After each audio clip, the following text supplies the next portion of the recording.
Shalom, everyone. Rabbi Kohak here. Let's get into some Torah. This week, we are in parshat shemot, which is the first parsha in the book of Exodus. And shemot means names. And the names of the sons of Yaakov are what the parsha starts with. And these are the sons who had come to Mitzrayim, the narrow place. And then we learn that Joseph and all of his generation were gathered up to the ancestors. And so this new king, this new Pharaoh who arose to power did not know Joseph. But what he did know was that there was a bunch of Israelites running around. The text says that they had multiplied and filled the land. And so he was concerned that should there be a war, that the children of Israel might fight with Pharaoh's enemies. And so he decreed that all the little baby boys would be killed. But there were two midwives, Shifra and Puah, and they said, no, we are not going to follow this decree. These babies shall live. And one thing I know we can sure learn from this parsha is that just like Shifra and Puah, we can stand up to the government. We can stand against any of the policies and decrees that they have that will destroy and create death. We can say no to that.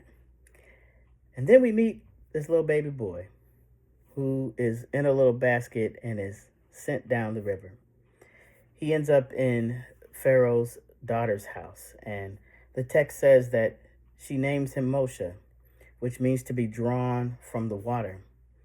But there's some scholars who say the equivalent Egyptian word to Moshe means child of the Nile. And so now we are meeting for the first time this little African boy who will become the leader of the children of Israel. And he's on assignment. He is going to help rescue the people because Yah has heard their cries, Yah has seen the oppression, and Yah has known the pain. But Moshe isn't so sure that this is his job. And he asks, I think, a very relevant question. What is your name? Who should I tell these people sent me to them? And Yah says, my name is Ehyeh, Asher Ehyeh. I will be what I will be. I am becoming what I will become. And isn't it a good thing to be connected to a divine presence that is involved in transformation, evolution, and forward movement? What a beautiful thing. I love this part about this parsha and about the divine. Now, in the encounter with the divine, Moshe sees a bush. The bush is on fire, but the bush is not consumed with the flames. And while that is a wild sight to see, I think we have one more lesson to learn.